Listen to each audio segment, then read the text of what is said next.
I think the most important part, especially when dealing with the patients, all vascular patients, but in particular patients with peripheral artery disease, is kind of trying to get a comprehensive history of when the problem began. A lot of times patients who come in, and particularly those who see me, have had lots of things done sort of at other hospitals or by other physicians. So I think it's really important to kind of go over sort of the timeline of everything that has happened and try and get really good records and information from the patient about the problem itself. And then based on that information, we will then kind of go over different treatment options, both the pros and the cons, because everything has a risk-benefit type thing. So we'll go over that with the patients so that they can make a very clear decision about what they want and what they're willing to undergo. I always think it's important to look very carefully at the place that you're going and at the training and the credentials of the people that you're seeing,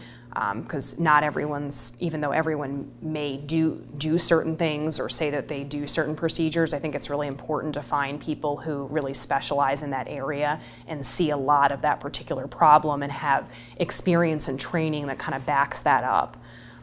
In particular for vascular surgery, we're trained in both the interventional aspects as well as the medical aspects as well as the surgical aspects. So I feel like it gives us a good breadth in the areas that we treat because we're able to offer minimally invasive treatment if that's appropriate. Now that's not always appropriate. Sometimes patients are more appropriate and the data would suggest that they would do better with open procedures or that type of option. So the fact that we can kind of offer both options and just pick out what is best for the patient and also give the patient some ability to make some decisions themselves if both options are viable, kind of choose which one they'd rather have.